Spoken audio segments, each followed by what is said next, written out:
بسم اللہ الرحمن الرحیم۔ السلام علیکم ورحمۃ اللہ وبرکاتہ۔ الحمد للہ رب العالمین، والصلاة والسلام علی اشرف الانبیاء والمرسلین نبینا محمد وعلی آلہ واصحابہ اجمعین وبعد۔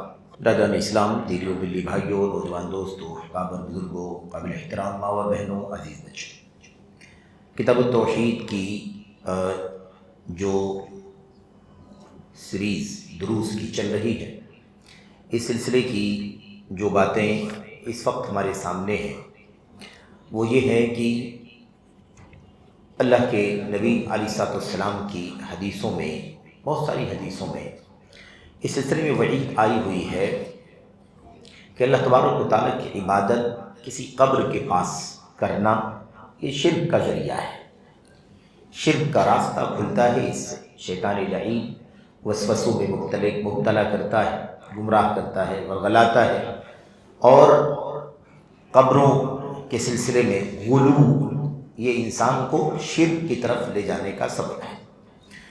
تو اگر کوئی آدمی قبر کے پاس اللہ تعالیٰ کی عبادت کرتا ہے اور یہ چیز اللہ تبارک و تعالیٰ کے دین میں سخت وعید کا سبب ہے، سخت دھمکی کا سبب ہے، وعید کا سبب ہے، سزا کا سبب ہے، تو اگر کوئی اللہ کی کسی نیک بندے ہی کی عبادت کرے تو کتنے بڑے گناہ کی چیز۔ تو اللہ تبارک و تعالیٰ کے کلام، اللہ کے نبی کے فرمان میں اس سلسلے میں کئی ایک باتیں آئی ہوئی ہیں۔ ہم نے آپ نے اس سے پہلے اللہ کے نبی علیہ السلام کی وہ حدیث پڑھی ہے جو ام المؤمنین عائشہ صدیقہ رضی اللہ تعالیٰ عنہ سے مروی ہے۔ ام سلمہ رضی اللہ تعالیٰ عنہ نے جو واقعہ حبشہ کا اللہ کے نبی سے بیان فرمایا تھا مرض الموت میں، اور اس وقت اللہ کے نبی نے جواب دیا تھا۔ آج بھی ام المؤمنین عائشہ صدیقہ رضی اللہ تعالیٰ عنہ کی روایت ہمارے سامنے ہے، اور اس روایت میں اسی مرض الموت، جس بیماری میں، جس مرض میں اللہ کے نبی علیہ السلام کی وفات ہو گئی، آپ صحت یاب نہ ہوئے اور آپ کا اجل آ گیا، آپ رفیق اعلیٰ سے جا ملے، اسی بیماری میں ایک واقعہ، یعنی بیماری کی کیفیت ام المؤمنین عائشہ صدیقہ رضی اللہ تعالیٰ عنہ بیان فرماتی ہے، اور اس کے اندر بھی اس بات کی طرف کھلا پیغام ہے کہ کس طرح سے اللہ کے نبی علیہ السلام نے یہود، نصارہ، اہل کتاب جن کو ہم کہتے ہیں، ان کے بارے میں سخت لعنت کی بات فرمائی ہے کہ یہ لوگ اپنے نیک صالح بندوں، جو اللہ تبارک و تعالیٰ کے نیک اور صالح بندے ہوا کرتے تھے، یا انبیاء علیہ السلام جو ہوا کرتے تھے، بنی اسرائیل کے بہت سارے انبیاء، تو ان کی موت کے بعد وہ ان کی قبروں کو سجدہ گاہ بنا لیا کرتے تھے۔ قبروں کو سجدہ گاہ بنانے کا معنی کیا ہے، اس سلسلے میں ساری باتیں ہو چکی ہیں۔ آج ہم اس حدیث کو پڑھ کر کے اس کے معنی کو، اس کے پیغام کو انشاءاللہ تبارک و تعالیٰ مکمل کریں گے۔ وَلَهُمَا جو ہمارے سامنے متن ہے کتاب التوحید کا، وہ کیا ہے؟ وَلَهُمَا عنها قالت لما نزل برسول الله صلى الله عليه وسلم طفق يطرح خميصة له على وجهه فإذا اغتم بها كشفها فقال وهو كذلك لعنة الله على اليهود والنصارى اتخذوا قبور أنبيائهم مساجدا يحذر ما صنعوا ولولا ذلك لأبرز قبره غير أنه خشي أن يتخذ مسجدا۔ یہ صحیح بخاری میں، صحیح مسلم میں، دونوں کتابوں کے اندر یہ حدیث موجود ہے، اور ام المؤمنین عائشہ صدیقہ رضی اللہ تعالیٰ عنہ ہی روایت کر رہی ہیں۔ آپ اس بات کو اچھی طرح سے سمجھیں کہ ام المؤمنین عائشہ صدیقہ رضی اللہ تعالیٰ عنہ کی یہ روایت ہے۔ اس سے پہلے ام المؤمنین عائشہ ہی کی روایت تھی، واقعہ جو کچھ بیان کیا کہ ام سلمہ نے، یہ امہات المؤمنین سے مروی ہے روایت ہے۔ پورے واقعے میں، پورے پس منظر میں، پوری کیفیت میں عام طور پر کن کا ذکر آ رہا ہے؟ امہات المؤمنین کا ذکر آ رہا ہے۔ آپ جانتے ہیں کہ بیماری کے ایام میں اللہ کے نبی علیہ السلام کی کیفیت، آپ کی صحت کی ناسازی، اور آپ کن کرب سے، کس تکلیف سے، کس مشقت سے گزرے، اور کس طرح کی تکلیفیں اللہ کے نبی نے اٹھائی، کس طرح سے آپ بے ہوش ہو جایا کرتے تھے، پھر اس وقت آپ نے کیا کہا، کیا جواب دیا، اس بارے میں امہات المؤمنین سے زیادہ کوئی اچھی طرح سے نہیں جان سکتا۔ تو امہات المؤمنین یہ ساری باتیں بیان فرما رہی ہیں۔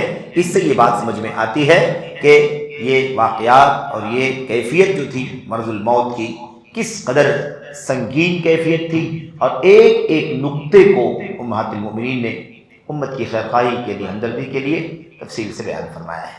تو اس کے اندر کیا ہے دیکھیے، کہتی ہیں قالت ام المؤمنین عائشہ رضی اللہ تعالیٰ عنہ فرماتی ہیں لما نزل برسول اللہ صلی اللہ علیہ وسلم، نزل نزول اترنے کو کہتے ہیں، رسول اللہ صلی اللہ علیہ وسلم پر جب اترا گیا، کیا مطلب؟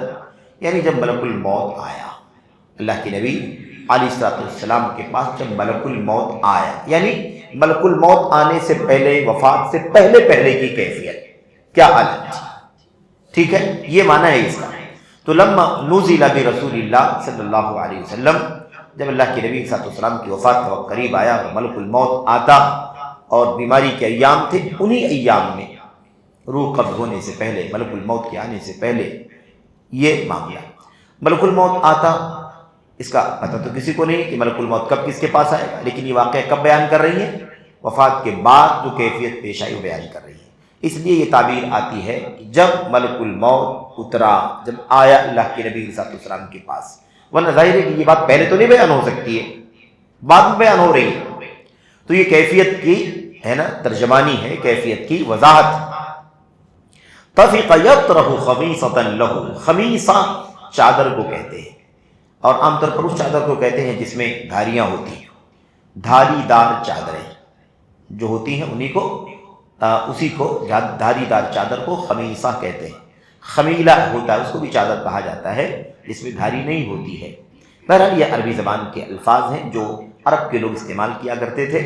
تو کیا کہا؟ خمیصۃ لہ علی وجہہ، بیمار تھے اور سخت پریشانی سے دوچار تھے اللہ کے نبی صلی اللہ علیہ وسلم، تو کہتی ہیں کہ یطرح خمیصۃ لہ علی وجہہ، جب وہ الجھن کا عالم تھا، چاکنی کا عالم تھا، جس کو ہم نزع کہتے ہیں، نزع کی کیفیت، نزع کی کیفیت یعنی وفات سے پہلے پہلے کی جو حالات ہوتے ہیں وہ کیفیت تھی۔ یطرح خمیصۃ لہ علی وجہہ، تو اللہ کے نبی علیہ السلام اپنے چہرے پر ایک دھاری دار چادر تھی، اسے آپ ڈالنے لگے۔ یعنی کیا مطلب؟ اللہ کے نبی صلی اللہ علیہ وسلم بیمار تھے اور چادر جو تھی، چادر سے اپنے چہرے کو ڈھانپ لیتے، اور جیسے ہی چادر کو ڈھانپتے، آگے کہا فَإِذَا اغْتَمَّ بِهَا، اغتم غم یغم کے معنی ہوتے ہیں ڈھانپ دینا، اسی سے ہے نا وہ حدیث میں آیا ہوا ہے چاند کے سلسلے میں، ہے نا فَإِنْ غُمَّ عَلَيْكُمْ یا فَإِنْ اغْتَمَّ عَلَيْكُمْ، یعنی کیا مطلب؟ چاند دیکھ کر کے روزہ رکھو، چاند دیکھ کر کے افطار کرو، افطار کو مطلب روزہ رکھنا بند کرو، چاند دیکھ کر کے رؤیت ہلال کے بعد، رؤیت ہلال کے ساتھ یا رؤیت ہلال کی گواہی کے ساتھ کیا کرو؟ روزہ رکھنا شروع کرو ماہ رمضان کا، اور جب چاند دکھائی دے، دیکھ لو، یعنی شوال کا چاند دیکھ لو تو روزہ رکھنا کیا کرو؟ افطار کرو، یعنی روزہ رکھنا بند کر دو۔ اس کے اندر کیا آیا ہوا ہے؟ فَإِنْ غُمَّ عَلَيْكُمْ فَاقْدُرُوا یا فَأَكْمِلُوا عِدَّةَ رمضان فَأَكْمِلُوا عِدَّةَ الشَّهْرِ 30۔ اللہ کے نبی صلی اللہ علیہ وسلم نے فرمایا کہ جب کیا ہو جائے؟ غم علیکم، جب اوجھل ہو جائے، چاند دیکھ کر روزہ رکھو، چاند دیکھ کر روزہ چھوڑ دو، لیکن اگر غم چھپ جائے، ڈھانپ جائے، دکھائی نہ دے، چاند دکھائی نہ دے، تب کیا کریں گے؟ اللہ کے نبی صلی اللہ علیہ وسلم نے فرمایا تو پھر رمضان کا روزہ رکھنا شروع کرنا ہے، تو شعبان کے 30 دن پورے کر لو، اور 29-30 کے علاوہ نہ 28 ہوتا ہے عربی مہینہ اور نہ 31 ہوتا ہے نا؟ مہینہ ہجری کیسا ہوتا ہے؟ صرف اور صرف 29 اور 30، بس دو ہی تعداد ہوتی ہے، اس کے علاوہ نہیں، اور اس کی کوئی پہلے سے تعین نہیں ہو سکتی ہے، ایک اندازے کے مطابق ٹھیک ہے لکھ دیا جائے کہ 29 اور 30 ہی ہوتا ہے، لیکن حتمی فیصلہ ہلال دیکھنے کے بعد ہی کیا جائے گا کہ مہینہ 29 کا ہے کہ 30 کا ہے، یہ مہینہ جو گیا 29 کا ہے یا 30 کا، چاند کی بنیاد پر ہے۔ اگر چاند نظر آ گیا تو ٹھیک ہے، نہیں نظر آیا تو پھر 29 کے بجائے 30 کمپلیٹ کرو، اور 30 مکمل کرنے کے بعد پھر کچھ دیکھنے کی ضرورت نہیں ہے، اگلا آنے والا دن 1 تاریخ کا مانا جائے، ٹھیک ہے؟ تو اس میں کیا ہے؟ فَإِنْ غُمَّ عَلَيْكُمْ، اگر چھپ جائے یعنی دکھائی نہ دے، یہاں اللہ کے نبی نے کیا فرمایا؟ ام المؤمنین نے کیا فرمایا؟ فَإِذَا اغْتَمَّ بِهَا، فَإِذَا اغْتَمَّ بِهَا، یعنی اب چادر کو اوپر ڈال دیتے، الجھن کی کیفیت ہوتی ہے، آدمی پریشان ہوتا ہے ہے نا، بے چین ہوتا ہے، کبھی چادر منہ پہ ڈال لیتا ہے، کبھی چادر ہٹا دیتا ہے، کبھی چادر ڈال لیتا ہے کہ اس سے راحت ہو جائے گی، ہے نا، سکون ہو جائے گا، لیکن پھر مطلب آدمی بے چین ہو، دم گھٹنے لگتا ہے تو فوراً چادر کیا کرتا ہے، اپنے چہرے سے ہٹا دیتا ہے۔ ہمارے اور آپ کے بیچ میں ساتھ بھی کیفیت اس طرح کی ہوتی ہے، کبھی بخار یا اس طرح کی کوئی کیفیت ہو تو اس طرح کا معاملہ ہوتا ہے۔ تو یہ تو بہرحال بخاری ہی کی کیفیت تھی سخت، اور اسی میں اللہ کے نبی صلی اللہ علیہ وسلم کی وفات بھی ہوئی۔ تو کہتے ہیں فَإِذَا اغْتَمَّ بِهَا، جب آپ اس کو ڈھانپ دیتے، کشفا پھر کھول دیتے، یعنی کیا مطلب، ڈھانپنے کی وجہ سے جب آپ کو الجھن ہوتی، بے چینی ہوتی، دم گھٹنے لگتا، سانس ہے نا لینے میں الجھن ہونے، پریشانی ہونے لگتی، کشفا، تو آپ فوراً اپنی چادر کو اپنے چہرے سے کیا کرتے، ہٹا۔ ایک پوری کیفیت بیان کر رہی ہیں، اس سے اندازہ لگائیے اگر اس طرح کی کیفیت نہ بیان کی گئی ہوتی حدیثوں میں تو ہمیں اللہ کے نبی کی وفات کے حالات کیسے معلوم پڑتے، بیماری کے عالم میں کیسے پتہ چلتا؟ ٹھیک ہے۔ اچھا، ابھی آئے کی بات مسائل میں غالباً ہو سکتا ہے بات کی ہوگی شیخ حافظ اللہ نے، کہ اس طرح کی باتیں بہت سارے فوائد پر مشتمل ہوتی ہیں، بہت سارے فوائد پر مشتمل ہوتی ہیں۔ آپ جانتے ہیں کہ ایک طبقہ امت کا ایسا ہے جو کہتا ہے اللہ کے نبی کی موت ہی نہیں ہوئی، وفات ہی نہیں ہوئی، اور یہ کیفیت اللہ کے نبی صلی اللہ علیہ وسلم کی وفات سے پہلے آپ کی بیماری، مشقت، الجھن اور بے چینی اور دم گھٹنا، جیسے ہمارے اور آپ کے ساتھ مسئلہ پیش آتا ہے، سیم سے پیش آئے کہ نہیں پیش آئے اللہ کے نبی کے ساتھ؟ یہ دیکھیے، اس کا مطلب اللہ کے نبی صلی اللہ علیہ وسلم کیا تھے؟ بشر ہیں، انسان ہیں، جیسے ہم دم گھٹنے لگتا ہے اللہ کے نبی کا دم گھٹنے لگا، آپ کو بخار آیا، آپ بے چین ہونے لگے، آپ نزع کی حالت سے گزرے، ان للموت لسکرات، اللہ کے نبی نے فرمایا کہ موت کے بڑے جھٹکے ہوتے ہیں، موت جو ہے نا، موت کے آنے سے پہلے بڑی مشقت سے، بڑی نازک صورتحال سے انسان کو گزرنا پڑتا ہے۔ بہرحال اس میں کیا کہا کہ جب دم گھٹنے لگتا، کشفا، تو آپ چادر کو کھول دیتے، ہٹا دیتے۔ فقال وهو كذلك، اللہ کے نبی علیہ السلام نے اسی حالت میں یہ آگے آنے والی بات بیان فرمائی۔ ام المؤمنین عائشہ صدیقہ رضی اللہ تعالی عنہا نے یہ بات کیوں بیان کی ہے کہ آپ نے اسی حالت میں یہ بات بیان فرمائی ہے؟ کیونکہ وہ حالت بہت نازک تھی، اور بات جو بیان فرمائی وہ امت کے لیے بہت اہم بات ہے۔ دیکھا آپ نے کیا ہے وہ؟ لعنت اللہ علی الیہود والنصارى اتخذوا قبور انبیائہم مساجد، اللہ کی لعنت ہے، کہ اللہ کی لعنت ہو، اللہ کی لعنت ہے یا اللہ کی لعنت ہو، دونوں چیزیں ہو سکتی ہیں۔ ترجمے میں لعنت اللہ علی الیہود والنصارى اتخذوا قبور انبیائہم مساجد، لیکن زیادہ قریب کیا ہے؟ زیادہ قریب یہ ہے کہ اللہ تعالیٰ کی لعنت ہے یہودیوں پر، عیسائیوں پر۔ حالانکہ تعبیر کا ترجمہ بددعائیہ بھی کیا جا سکتا ہے۔ اللہ کی لعنت ہے یہودیوں پر اور نصارہ پر، اتخذوا قبور انبیائہم مساجد، ان لوگوں نے اپنے نبیوں کی قبروں کو سجدہ گاہ بنا لیا، سجدے کی جگہ بنا۔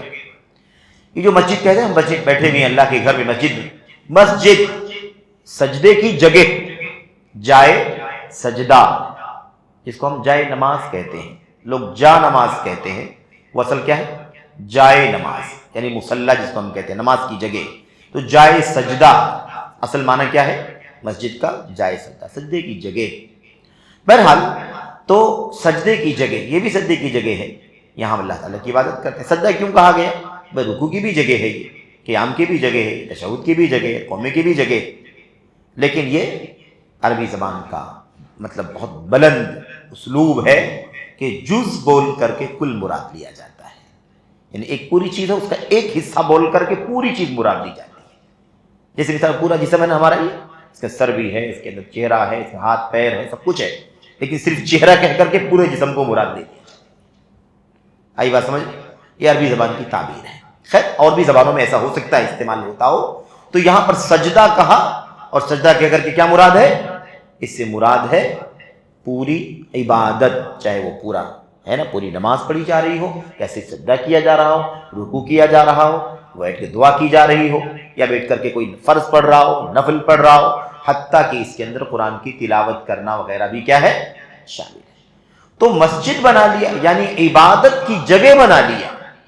عبادت کہاں کرنا چاہیے؟ اللہ تبارک و تعالیٰ کے گھر میں۔ فرض عبادت تو یہی ہونی ہے، نفلی عبادت کے لیے اللہ کے نبی نے فرمایا کہ اس کے لیے کہاں ہونا چاہیے؟ اپنا گھر، اپنے گھر میں نفلی عبادات انجام دو. اسے قبرستان کی طرح مت بنا لو کہ وہاں نماز ہی مت پڑھو. تو فرض نہیں پڑھنا ہے، اللہ کی کوئی عذر ہو اور چھوٹ جائے تو ٹھیک ہے، مجبوری ہے، ورنہ اصل کیا ہے؟ فرض نمازیں با جماعت مسلمان مرد جو ہے وہ مسجد میں حاضر ہو کر کے پڑھے. رہا مسئلہ عورتوں کا، تو آپ جانتے ہیں کہ عورتوں کے لیے ان کا گھر افضل ہے، گھر کے اندر کا کمرہ افضل ہے، اس کمرے کے اور اندر والا کمرہ اور افضل ہے، اور زیادہ اگر کہیں کونے میں ہے، یعنی ایک دم ہی اندرونی حصے میں کوئی کمرہ ہے اور وہاں نماز پڑھتی ہے تو وہ اور زیادہ افضل ہے. فی قعر بیتہا، اپنے گھر کے ایک دم اندر والے حصے میں.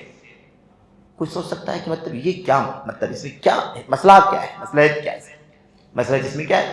مسئلہ جس میں ہے وہی عورت کی، خاتون کی جو خصوصیت ہے، حیا، حجاب، عصمت، پردہ، اور اس کی آبرو کا تحفظ، یہ مقصود ہے. بہرحال البتہ اللہ کے نبی علیہ السلام نے فرمایا کہ مسجدوں میں خواتین کے لیے بھی مناسب انتظام رہے.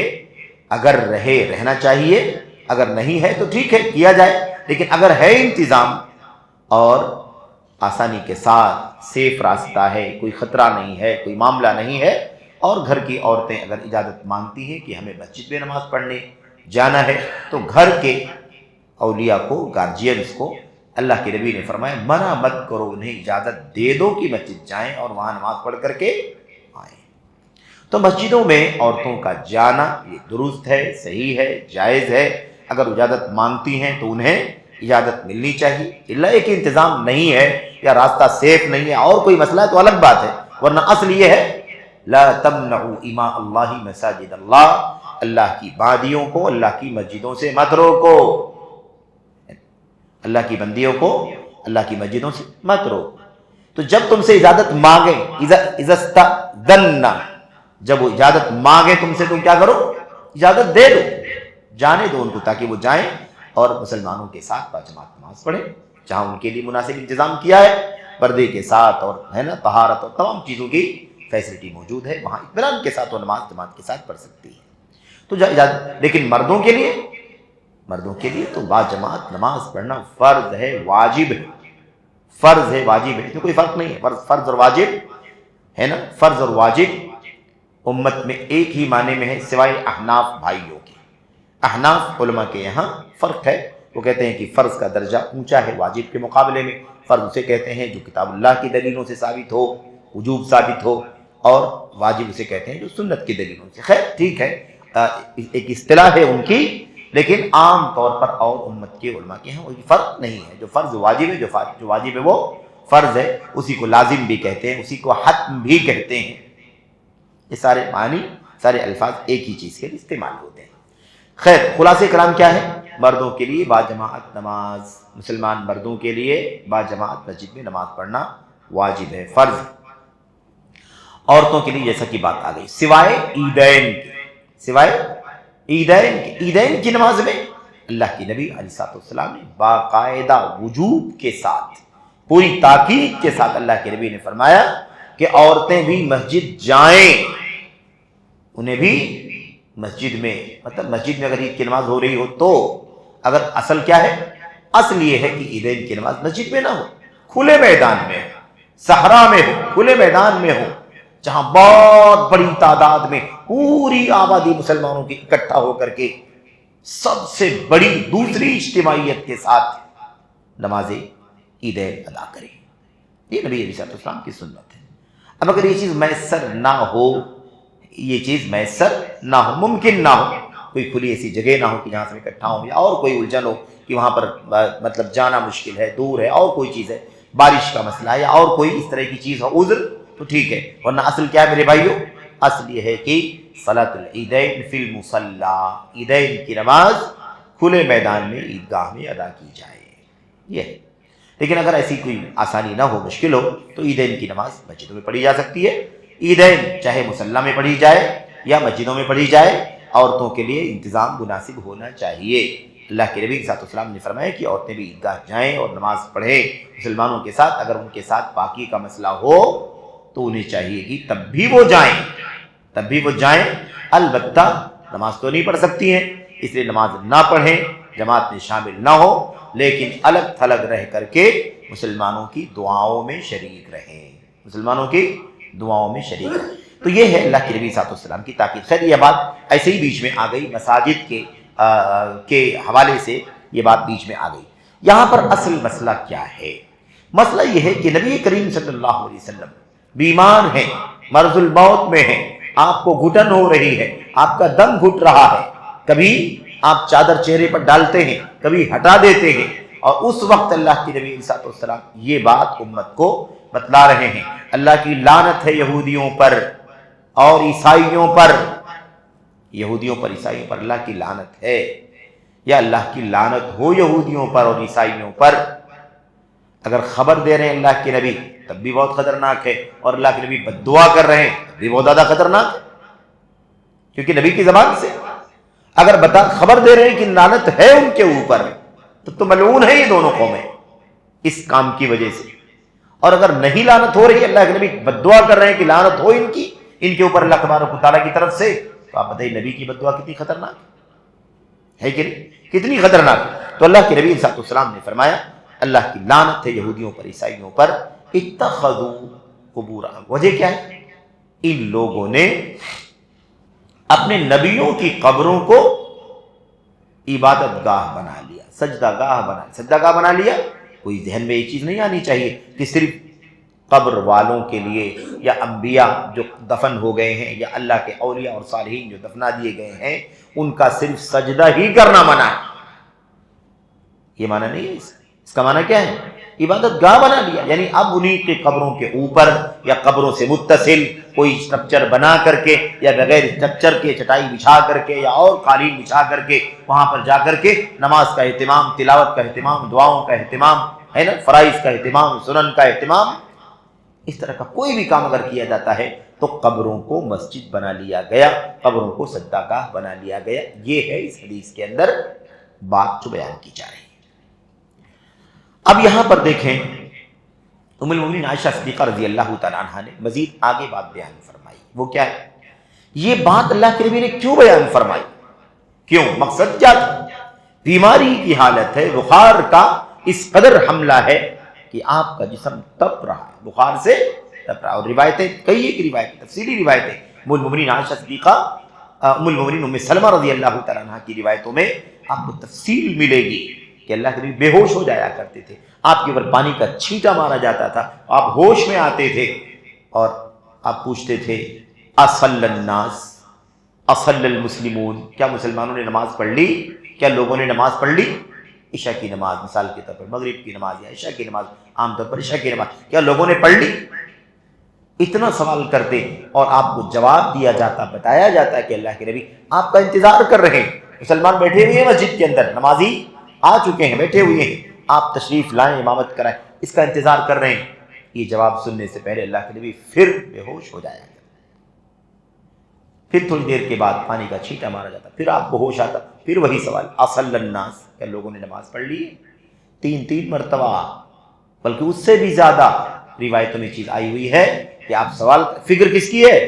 نماز لوگوں نے پڑھی کہ نہیں پڑھی آپ بھی۔ اور کبھی اس سے پہلے کی کیفیت میں جب اتنی طبیعت ناساز نہیں تھی، اللہ کے نبی صلی اللہ علیہ وسلم کہتے مروا ابا بکر فلیصلی بالناس، ابو بکر کو حکم دو کہ لوگوں کو نماز پڑھا دیں، لوگوں کو حکم دو نماز پڑھا دیں۔ اور جب طبیعت اللہ کے نبی صلی اللہ علیہ وسلم کی بگڑ گئی ہے نا، تب یہ کیفیت ہوئی۔ اس سے پہلے کیا مسئلہ تھا؟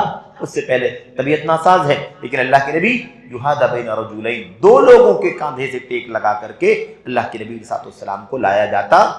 ابو بکر صدیق نماز پڑھا رہے ہیں اللہ کے نبی کے حکم سے، ادھر سے نبی کریم صلی اللہ علیہ وسلم کو نکلتے ہوئے آتے ہوئے جب آہٹ ملی کہ آ رہے ہیں، تو ابو بکر صدیق پیچھے ہٹنے لگے، لیکن اللہ کے نبی نے اشارہ کیا مکانک، اپنی جگہ پر کھڑے رہو۔ اور اس کے بعد اللہ کے نبی علیہ الصلوۃ والسلام تشریف لائے، اور کیا کیا؟ ابو بکر صدیق رضی اللہ تعالیٰ عنہ کی بائیں طرف کھڑے ہو گئے، ابو بکر آپ کے دائیں طرف، اور اللہ کے نبی بائیں۔ امامت کا یہی طریقہ ہے نا، یہی طریقہ ہے۔ اللہ کے نبی علیہ الصلوۃ والسلام بائیں طرف آ کر کے کھڑے ہو گئے۔ اب اللہ کے نبی نماز پڑھانے لگے، ابو بکر صدیق رضی اللہ تعالیٰ عنہ اللہ کے نبی صلی اللہ علیہ وسلم کی اقتدا کر رہے ہیں اور پیچھے کی جو مصلیان ہیں وہ ان کی اقتدا کر رہے ہیں. اس طرح سے بہرحال تو بیماری کی کیفیت میں یہ سارا معاملہ ہوا ہے. ام المؤمنین فرماتی فقیہہ ہیں، امت کی فقیہہ ہیں، اور بیان کرتی ہیں کہ یہ بات اللہ کے نبی نے کیوں بولی بیماری کے وقت میں، بخار کے عالم میں آپ نے یہ بات کیوں بیان کی. اور ایک بات اتنی اہم، اللہ کی لعنت ہے یہودیوں پر، عیسائیوں پر، جنہوں نے اللہ اپنے نبیوں کی قبروں کو سجدہ گاہ بنا لیا ہے. یحذر ما صنعوا، دیکھیے 3-4 جملے بڑے اہم ہیں، بڑے اہم جملے. نمبر 1 یحذر ما صنعوا، اللہ کے نبی علیہ السلام ڈرا رہے تھے، آگاہ کر رہے تھے، الرٹ کر رہے، چوکنا کر رہے تھے اپنی امت کو، ڈرا رہے تھے ما صنعوا، یہودیوں اور عیسائیوں کے کرتوت سے. یہودیوں کا کام جو تھا، عیسائیوں کا جو کام تھا وہ کیا تھا؟ اپنے نبیوں کی قبروں کو عبادت گاہ بنا لینا. اسی کام سے، یہودیوں والے کام سے، عیسائیوں والے کام سے اللہ کے نبی اپنی امت کو، ہم کو اور آپ کو ڈرا رہے تھے، مت کرنا یہ کام. میں بیماری کی عالم میں ہوں، پتہ نہیں میری وفات ہو جائے گی ابھی یا اس کی میرے علاوہ کوئی اور نبی. یہ کام جو یہودی اپنے نبیوں کے ساتھ کرتے ہیں نا، عیسائی اپنے نبیوں کے ساتھ کرتے ہیں کہ ان کی وفات کے بعد ان کی قبروں کو سجدہ گاہ بنا لیتے ہیں، جہاں ان کے نبی دفنائے گئے وہاں جا کر کے وہی نماز روزے کرنا، وہی عبادات کرنا، وہی تلاوت کرنا، وہی دعائیں کرنا، یہ سب کرنا شروع کر دیتے ہیں. یحذر ما صنعوا، ان کے کام سے ڈرا رہے، چوکنا کر رہے نبی کریم صلی اللہ علیہ وسلم. ولولا ذالک ابرز قبرہ، یہ دیکھیے یہ دوسرا جملہ کتنا اہم ہے. ایک ایک جملہ کتنے سارے فوائد پر مشتمل.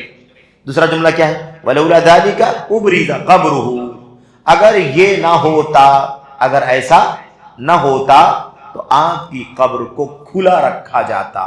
کھلا کا مطلب یہ نہیں کہ اللہ کے نبی کی قبر ہے نا مٹی نہیں ڈالی جاتی یا کھول دیا جاتا، یعنی کھلی قبرستان، مسلمانوں کی عام قبرستان میں آپ کو دفنایا جاتا، کمرے کے اندر، حجرے میں. کمرے کے اندر، ظاہر ہے کہ کمرے کے اوپر کیا ہوتا ہے؟ چھت ہے، کمرہ بند ہے، اس کے اندر آپ کو دفنایا نہیں جاتا، بلکہ کہاں دفنایا جاتا؟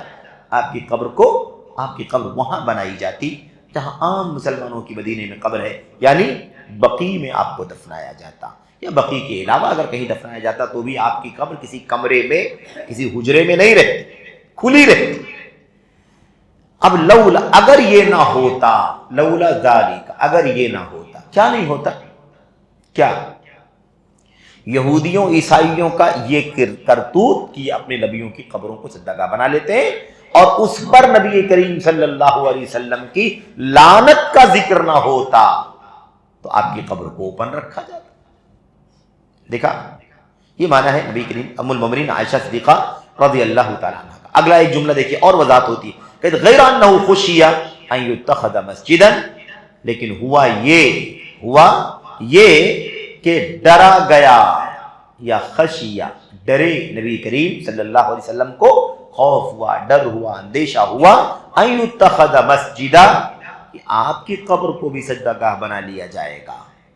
اسی ڈر کے مارے اللہ کے نبی علیہ السلام نے یہ بات کہی، اور آپ کی قبر کو عام مسلمانوں کے ساتھ نہیں بنایا گیا، ان کے بیچ میں آپ کی قبر کو نہیں بنایا گیا، بلکہ آپ کی قبر کو حجرے کے اندر بند کمرے میں رکھا گیا.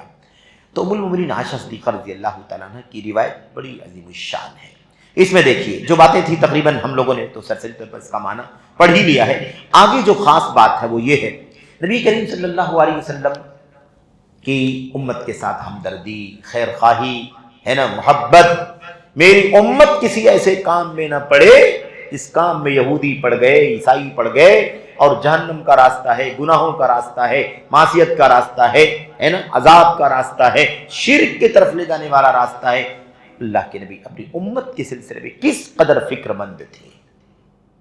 تو اللہ کے نبی علیہ السلام بڑے فکر مند تھے کہ ایک تو توحید کی حفاظت، اللہ تعالیٰ کی توحید میں شرک نہ گھسنے پائے، کسی غیر کا سجدہ نہ ہونے پائے، کسی اللہ کے بندے کی قبر کے پاس اللہ کا سجدہ نہ کیا جائے. آپ سوچیے قبر کے پاس اللہ کے لیے سجدہ کرنے سے منع کر رہے ہیں تو کسی اللہ کے علاوہ کا سجدہ کیسے کرنے کی اجازت مل سکتی ہے؟ اگر یہ اتنا سخت ہے کہ اللہ کی لعنت ہوتی ہے ہے نا، اللہ کی عبادت ہے، لیکن کہاں ہو رہی ہے؟ کسی نیک آدمی، نبی، ولی کی قبر کے پاس یہ چیز ہو رہی ہے۔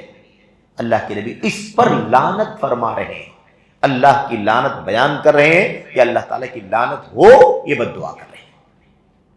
تو اس سے اندازہ لگائیے کہ اللہ کے نبی صلی اللہ علیہ وسلم اپنی امت کے حوالے سے کس قدر ہمدرد ہیں، کہ پچھلی امتوں نے جو گناہ کے کام کیے، جو جرائم کیے، میری امت کہیں اس میں نہ پڑ جائے۔ اس میں سے ایک کام یہ ہے، کیا؟ قبروں کے بارے میں غلو۔ قبروں کے بارے میں غلو۔ قبروں کے بارے میں کیا طریقہ ہے؟ قبروں کے بارے میں، اچھا، غلو کا مسئلہ تو آپ جانتے ہی ہیں، ہم نے کافی اس سے پہلے پڑھا ہے۔ غلو مطلب حد سے تجاوز کرنا، اور ایک کیا ہے؟ ایک ہے تفرید، جس کو جفا کہتے ہیں۔ اگر غلو کہیں اس کے مقابل میں جفا، اور افراط کہیں تو اس کے مقابلے میں تفرید۔ بہت زیادہ آگے بڑھنا غلو ہے، افراط ہے، اور جو حق دینا چاہیے وہ بھی نہ دینا، کوتاہی کرنا، کمی کرنا، وہ کیا ہے؟ جفا ہے۔ اور کیا ہے؟ تفرید، کوتاہی ہے، کمی کرنا ہے، بے وفائی جس کو ہم کہہ سکتے ہیں عام لفظوں میں، یہ ہے۔ نہ وہ صحیح ہے اور نہ یہ صحیح۔ اگر کوئی قبروں کی توہین کرے، صحیح سے دفنائے نہیں، پیر ہے نا رکھ کے چلے، ہے نا، یا چپل پہن کر کے اس کے اوپر چلے، توہین کرے، ہے نا، اس کی مٹی اٹھا کر کے یہاں وہاں پھینک دے مثال کے طور پر، وغیرہ وغیرہ، جو بھی اس طرح کی چیز، تو یہ بھی کیا ہے؟ یہ بھی غلط ہے، کیونکہ یہ تفرید ہے، جفا ہے، کوتاہی ہے۔ جو اللہ تعالیٰ کا، اللہ کے نبی کا حکم ہے وہ ادا نہیں کیا جا رہا، اس میں کمی کی جا رہی ہے۔ اور غلو کیا ہے؟ جتنا کرنا چاہیے اس سے آگے بڑھ کر کے کیا جا رہا ہے، اس سے آگے بڑھ کر کے کیا جا رہا ہے۔ اب یہ غلو ہے۔ کس نے کہا کہ کسی نیک آدمی، ولی، صالح یا اللہ کے کسی نبی کی قبر کے پاس جا کر کے نماز پڑھو، وہاں جا کر کے نفل پڑھو، وہاں جا کر کے دعائیں کرو، وہاں جا کر کے قرآن کی تلاوت کرو؟ اور اکثر میں اس طرح کی باتیں کہتا ہوں میرے بھائیوں، آج بھی ملک کے اندر، وطن عزیز کے اندر ایسے علاقے موجود ہیں، اسی ہمارے ہے نا شمال میں مدارس، بڑے بڑے ادارے ہیں، ان اداروں کے دامن میں بڑے بڑے علماء کی قبریں ہیں، اور ان کی قبروں سے چپک کر، ان کی قبروں سے چپک کر میرے بھائیوں لوگ بیٹھتے ہیں اور نفل پڑھتے ہیں، تلاوت بھی کرتے ہیں۔ کوئی مصنف ہے بیٹھ کے کتاب تصنیف کرتا ہے، کوئی بیٹھ کر کے درس دیتا ہے، کوئی جا کر کے وہاں کتاب کا مطالعہ کرتا ہے، اور یہ عقیدہ ہوتا ہے یہاں بیٹھ کے کریں گے تو زیادہ ثواب ملے گا، زیادہ یاد ہوگا، زیادہ دل لگے گا، زیادہ فائدہ ہوگا، وغیرہ وغیرہ۔ یہ کیا ہے؟ غلو ہے۔ اصل طریقہ کیا ہے سنت کا؟ قبروں کا، قبروں کو دفنا دو، قبروں میں مردوں کی کیا کرو؟ دفنا دو، مٹی بھر دو، اور ہے نا ایک بالش اوپر اونچی کر دو زمین سے، اور اس کی شکل ایک کوہان جیسی بنا دو، مٹی باہر کی کوئی مٹی ڈال کر کے اونچی زیادہ مت کرو، اور کیا کرو؟ پانی اڈیل دو، جیسا کہ ثابت ہے روایتوں میں، نشان کے لیے سرہانے پر پتھر لا کر کے رکھ دو، ٹھیک ہے؟ اس کے علاوہ کوئی کھجور یا کوئی اور ہے نا کوئی چیز لا کر کے رکھنا، پھول چڑھانا، یا پھول کا پودا لا کر کے لگانا، یا کوئی بھی پودا اس طرح کا لا کر کے لگانا، یہ ساری چیزیں کیا ہیں؟ غلط ہیں، بدعت ہیں، غلو ہیں، اللہ تبارک و تعالیٰ کے، اللہ کے نبی، اللہ تبارک و تعالیٰ اور اللہ کے نبی کے دین کے خلاف ہیں۔ تو غلو ہی۔ پھر اس وقت بار بار جانا وہاں، ٹائم سے، ویکلی جانا، 15 دن پہ جانا، 1 مہینے میں جانا، جمعہ جانا، سالانہ جانا، ماہانہ، یہ سب کیا ہے؟ یہ سب غلو ہے۔ قبروں کو مردے کو دفنا دیا گیا، اور مغفرت کی ثابت قدمی کی دعا کر دی گئی، وہاں سے ہٹ جاؤ، اور کبھی اتفاق سے آپ کو جانا ہو یا کسی کو دفنانے کے لیے آپ گئے قبرستان تو وہاں چلے جائیے اور مغفرت کی دعا کر لیجئے۔ بس جو دعا ہے قبروں کی زیارت کی، وہ قبروں کی زیارت کی دعا پڑھ لیجئے، کافی ہے۔ اگر آپ اپنے کسی قریب، کسی عزیز، کسی ہے نا پہچان کے، جاننے پہچاننے والے کے بارے میں بھی آپ جانتے ہیں کہ فلاں کی قبر ہم لا کر کے دفنایا تھا، آپ ان کے لیے خصوصی دعا کرنا چاہتے ہیں، تو بھی آپ کیسی دعا کریں گے؟ بس وہی اللہ تبارک و تعالیٰ سے مغفرت کی دعا، بخشش کی دعا، رفع درجات کی دعا، بس اس کے بعد کوئی ایکسٹرا کام نہیں کریں گے، نہ وہاں تلاوت کریں گے، نہ وہاں اذان دیں گے، نہ وہ یاسین پڑھیں گے، نہ وہاں آیت الکرسی پڑھیں گے، نہ درود پڑھیں گے، کچھ بھی نہیں کریں گے۔ اگر یہ کریں گے تو غلو کر رہے ہیں، جتنا دائرہ ہے اس سے آگے بڑھ رہے ہیں ہم، یہی ہے مسئلہ۔ تو اگر کوئی قبروں کی توہین کر رہا ہے تو بھی غلط کر رہا ہے، اور کوئی حد سے زیادہ آگے بڑھ رہا ہے تو بھی کیا کر رہا ہے؟ غلط کر رہا ہے۔ اب قبروں کے پاس کوئی جائے اللہ کے نیک بندوں قبروں کی قبروں یا صالحین یا اللہ نبیوں اور رسولوں کی قبروں کے پاس جائے اور وہاں جا کر کے وہ نفل پڑھے. مثال کے طور پر اللہ کے نبی علیہ السلام کی قبر کی مثال لے لیجیے. ساری انسانیت میں اللہ کے نبی سے تو اونچے مقام کا نہیں ہے نا کوئی. اللہ کے نبی کی قبر کے پاس کوئی جائے اور وہاں جا کر کے آدمی نفل پڑھے, یہ سوچے یہاں نفل پڑھوں گا, اللہ کے نبی صلی اللہ علیہ وسلم کی قبر ہے, یہاں فضیلت حاصل ہوگی, وہاں جا کر کے میں قرآن پڑھوں, تلاوت کروں, وہاں جا کر کے میں کتاب پڑھوں, مطالعہ کروں, درس دوں, درس کروں, درس سنوں, اور یہ سوچوں کہ قبر کے پاس کرنے میں مجھے فائدہ ملتا ہے, اطمینان ہوتا ہے, راحت ملتی ہے, سکون ہوتا ہے. اس طرح ایسا کوئی بھی کام اگر کیا جاتا ہے تو قبر کے ساتھ غلو کیا جا رہا ہے, قبر کے ساتھ غلو کیا جا رہا ہے. یہ ہے جس سے نبی کریم صلی اللہ علیہ وسلم اپنی امت کو بچانا چاہتے تھے. آج قبروں کے ساتھ غلو کیا جا رہا ہے, کل یہی غلو آگے بڑھ کر کے شرک کی شکل اختیار کر سکتا ہے. ابھی شرک نہیں ہے لیکن شرک تک لے جانے کا یہ کیا ہے, چور دروازہ ہے, راستہ ہے. یہ اس راستے کو بند کیا نبی علیہ السلام نے تاکہ امت آج نہیں دھیرے دھیرے چند سالوں کے بعد کہیں شرک میں مبتلا نہ ہو جائے.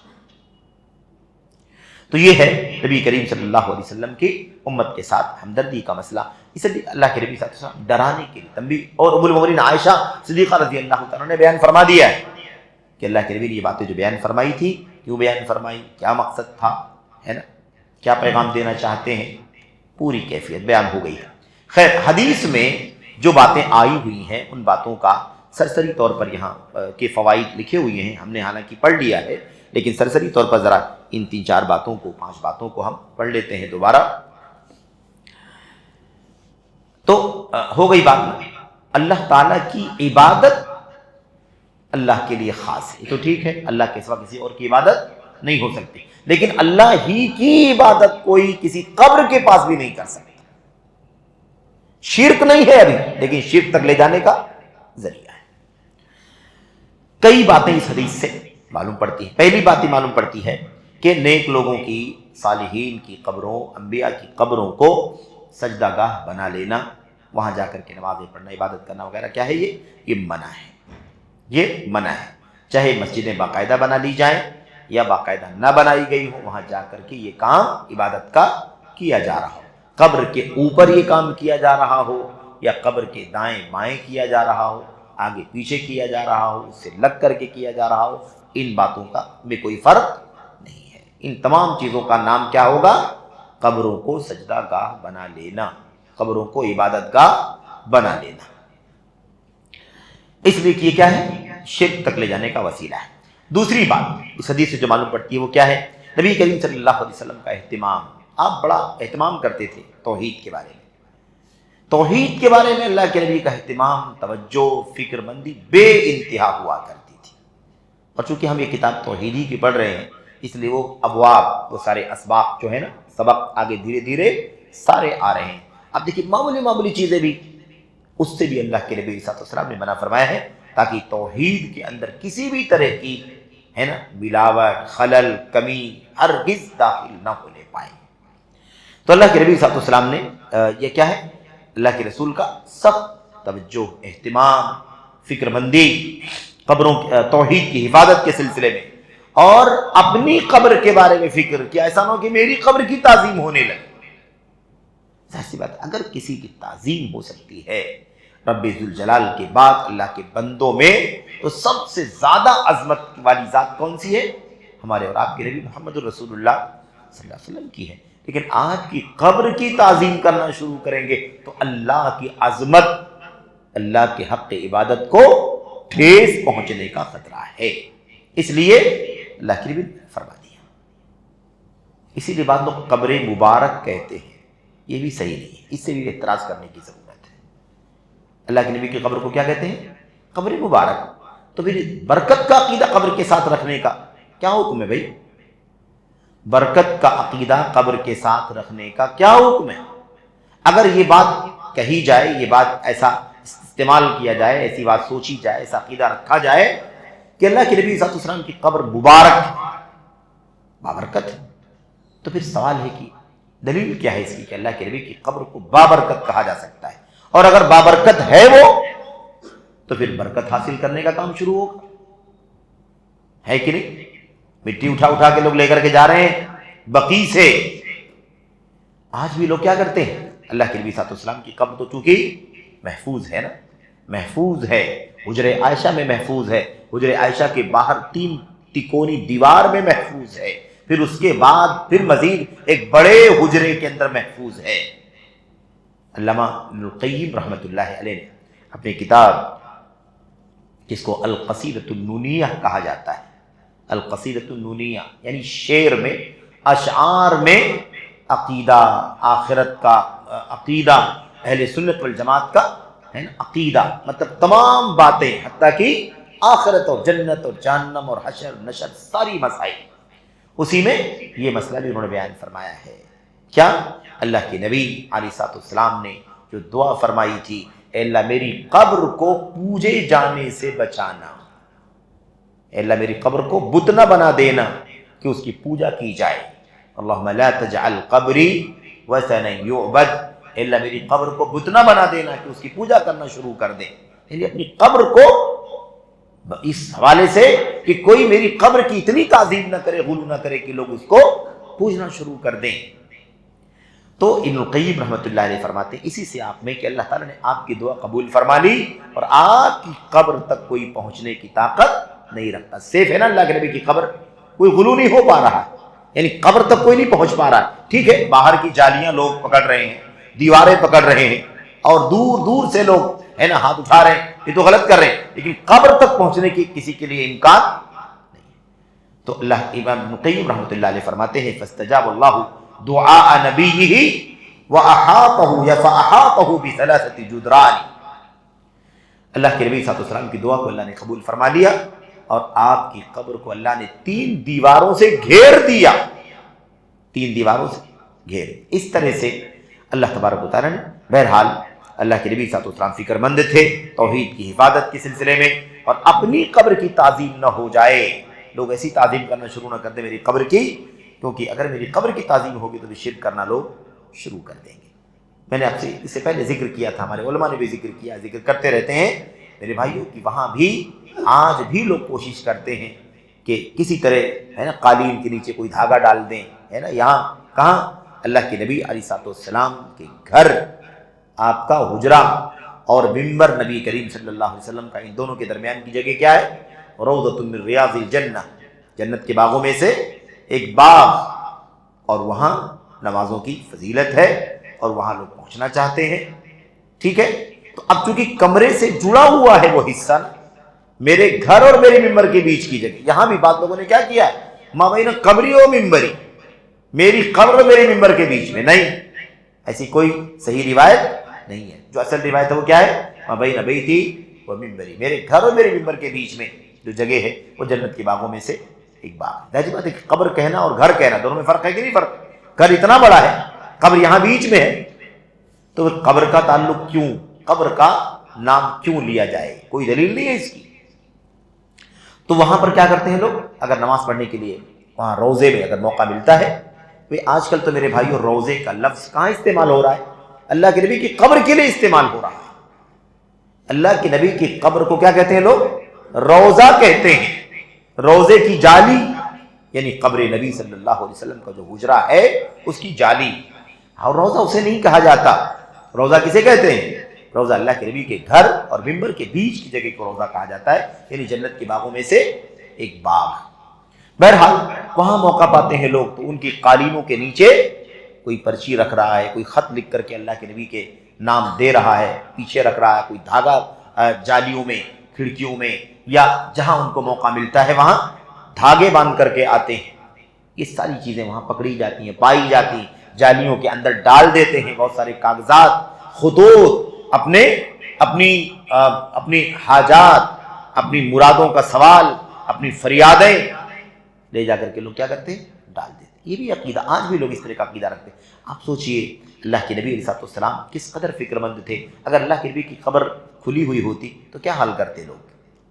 بتائیے، آج بند ہے، اللہ نے محفوظ رکھا، اس کے باوجود لوگ اتنی کوششیں کرتے ہیں، کوئی دھاگا، کوئی رسی اور کوئی خط لکھ کر کے لے جا کر کے ڈالتا ہے۔ تو اللہ کے نبی صلی اللہ علیہ وسلم کی قبر محفوظ ہے تو کتنی آسانی ہے بتائیے. لوگ شرک سے محفوظ ہیں کہ نہیں محفوظ ہیں؟ الحمدللہ. بہرحال میرے بھائیوں، اور اس وقت سعودی حکومت، مملکت سعودی عرب، اللہ تبارک و تعالیٰ وہاں کے حکمرانوں کو جزائے خیر عطا فرمائے، وہ ہر نقطے پر اس بات کی فکر رکھتے ہیں کہ مسلمانوں کا عقیدہ بگڑنے نہ پائے، اللہ کی توحید پامال نہ ہونے پائے، اس میں خلل نہ آنے پائے. اللہ کے نبی صلی اللہ علیہ وسلم کی قبر کی تعظیم ایسے لوگ نہ کریں جو دائرے سے باہر نکل جائے اور پھر شرک کا راستہ کھل جائے. ہر طرح سے اس کا اہتمام کرتے ہیں. الحمدللہ وہاں پر علماء موجود ہیں، وہاں پر گارڈ موجود ہیں، نگرانی کرنے والے موجود ہیں، اور کچھ سیکورٹی کے اہلکار موجود ہیں جو پورے طور پر اس طرح کا کوئی بھی بدعقیدگی کام شرک یا کام کرنے سے روکتے ہیں، تنبیہ کرتے ہیں، نصیحت کرتے ہیں، دلائل سے سمجھاتے ہیں، حدیثیں پڑھ کر کے سمجھاتے ہیں. یہ حدیث جو آپ پڑھ رہے ہیں نا، یہ حدیثیں پڑھ کر کے سناتے ہیں. وہ پولیس والے، سیکورٹی والے بھی الحمدللہ توحید کے سلسلے میں اچھا علم رکھنے والے ہوتے ہیں، اور وہ ہر گزرنے والے کو اس طرح سے کوئی بھی حرکت کرتا ہے تو کیا کرتے ہیں؟ تنبیہ کرتے ہیں، سمجھاتے ہیں. تو اللہ تعالیٰ جزائے خیر عطا فرمائے. توحید کا واحد گہوارہ ہے میرے بھائیو پوری دنیا میں، واحد گہوارہ توحید کا، سنت کا، اور سلف امت کے مشن کا. معصوم نہیں ہے، وہ انسان ہے، غلطیاں گناہ کرتے ہیں، بڑے چھوٹے سب سے گناہ ہو سکتا ہے، وہ بھی گناہ کرتے ہیں، لیکن ملک اللہ کی توحید پر قائم ہے، نبی کی سنت پر قائم ہے. ان کا کانسٹیٹیوشن کوئی ہمارا آپ کا لکھا ہوا نہیں ہے، بلکہ اللہ کی کتاب اور نبی کریم صلی اللہ علیہ وسلم کی سنت ہے. تو اس پر اللہ سے دعا کریں کہ اللہ تعالیٰ استقامت عطا فرمائے، اور اللہ تعالیٰ ہر طرح کی ظاہری باطنی فتنوں سے وہاں کے حکمرانوں کی، علماء کی، ذمہ داروں کی، اور وہاں کی وزارتوں کی اللہ تبارک و تعالیٰ حفاظت فرمائے، اور اللہ تعالیٰ توحید پر، سنت پر، سلف امت مشن پر انہیں ہمیشہ قائم و دائم رکھے. آمین یا رب العالمین. تیسرا مسئلہ اس سے کیا معلوم پڑا؟ یہود و نصارہ پر لعنت کرنا جائز ہے، اور یہود و نصارہ جیسا کام جو لوگ کریں ان پر بھی لعنت کرنا جائز ہے. کون سا کام ہے وہ؟ یہی قبروں پر کوئی عمارت بنا لے، قبروں پر کوئی مسجد بنا لے، کوئی قبروں کے پاس جا کر کے سجدہ کرے، رکوع کرے، یا عبادات کے کام کرے، ایسے لوگوں پر لعنت کرنا جائز ہے. حدیث ثابت ہوا کہ نہیں ثابت ہوا؟ کیونکہ اللہ کے نبی نے کیا فرمایا؟ یہود و نصارہ پر لعنت ہو، تو یہود و نصارہ پر لعنت کی وجہ بھی بیان فرمائی نا. کیوں لعنت ہے ان کے اوپر؟ اس لیے کہ وہ انہوں نے اپنے نبیوں کی قبروں کو سجدہ گاہ بنا لیا. تو نبیوں کی قبروں کو، صالحین کی قبروں کو جو بھی سجدہ گاہ بنائے گا وہ لعنت کا مستحق ہوگا، اور لعنت کرنا جائز ہوگا. چوتھی بات، اللہ کے نبی صلی اللہ علیہ وسلم کو جو آپ کے کمرے میں، آپ کے گھر میں حجرہ عائشہ صدیقہ رضی اللہ تعالیٰ عنہ میں دفنایا گیا، اس کی حکمت کیا ہے؟ یعنی کیوں دفنایا گیا کمرے کے اندر؟ اس کی وضاحت ام المؤمنین عائشہ رضی اللہ تعالیٰ عنہ نے فرما دی، فتنے کو روکنے کے لیے. فتنہ پھیلنے سے بھی روکنا، اور فتنے میں پڑنے سے بھی روک تھام کرنا. سمجھ بات آ رہی؟ لوگ فتنے پڑ جائیں گے، یعنی دھیرے دھیرے شرک کی طرف چلے جائیں گے. تو فتنے میں ڈالنے سے اور فتنے میں پڑنے سے بچاؤ کرنے کے لیے اللہ کے نبی صلی اللہ علیہ وسلم کو آپ کے کمرے میں دفنایا گیا. آپ کی قبر کو کھلا، یعنی سارے مسلمانوں کے ساتھ کی طرح کھلے میدان میں نہیں رکھا گیا. نمبر 5 اور آخری مسئلہ کیا ہے؟ نبی کریم صلی اللہ علیہ وسلم بشر ہے،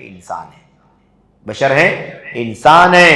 پورا واقعہ آپ کی وفات سے تعلق رکھتا ہے، اور امت کا ایک طبقہ آج بھی اللہ کے نبی صلی اللہ علیہ وسلم کو فوت شدہ، موت ماننے کو تیار نہیں، مانتے ہی نہیں کہ اللہ کے نبی کی موت ہو گئی. موت کا لفظ استعمال کرنا، مرنے کا لفظ استعمال کرنا، اس کو توہین سمجھتے ہیں. یا اللہ کے نبی صلی اللہ علیہ وسلم کی قبر کی بات چل رہی ہے. ام المؤمنین خود بیان فرماتی ہیں، زوجہ رسول ام المؤمنین عائشہ صدیقہ رضی اللہ تعالیٰ عنہ، کہ آپ کی موت ہو گئی، آپ کو قبر میں دفنا دیا گیا، اور آپ کی قبر کمرے میں بنائی گئی. ایسا مسئلہ نہ ہوتا ہے تو آپ کی قبر بھی عام مسلمانوں کی طرح سے بنائی جاتی. تو یہ ہے مسئلہ. تو اللہ کے نبی صلی اللہ علیہ وسلم بشر ہے، انسان ہے. عام طور پر انسانوں کے ساتھ جو انسان ہونے کی بنیاد پر جو مسائل پیش آتے ہیں، بیمار ہونا، شفایاب ہونا، موت ہے، زندگی ہے، تکلیف ہے، آرام ہے، دم گھٹنا اور بے ہوش ہو جانا اور بخار آنا، مریض ہو جانا، ساری کیفیت جو عام انسانوں کے ساتھ پیش آتی ہے، وہ کیفیت اللہ کے نبی صلی اللہ علیہ وسلم کے ساتھ بھی پیش آتی ہے.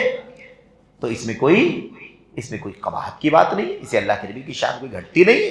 اللہ کے نبی یقیناً بشر ہے، اور بشر کے ساتھ جو کچھ ہوتا ہے وہ ہوتا ہے، آپ کے ساتھ ہوا کرتا تھا، آپ کے ساتھ ہاں آپ کا مقام بشریت کے بعد یہ ہے کہ آپ رسول ہیں، نبی ہیں، اور سارے رسولوں اور نبیوں کے امام ہیں، ساری انسانیت کے سردار ہیں، سید ولد آدم اور امام الرسل، خاتم الانبیاء، یہ اللہ کے نبی کا مقام ہے۔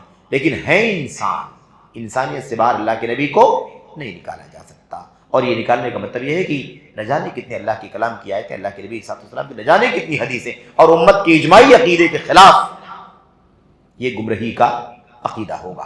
اللہ سے دعا کرتے ہیں کہ اللہ تعالیٰ ہم اور آپ کو یہ باتیں سمجھنے کی اور اس کے مطابق عمل کرنے کی توفیق عطا فرمائے، آمین رب العالمین، وصلی اللہ وسلم وبارک علی نبینا محمد وعلی آلہ وصحبہ اجمعین، والسلام علیکم ورحمۃ اللہ وبرکاتہ۔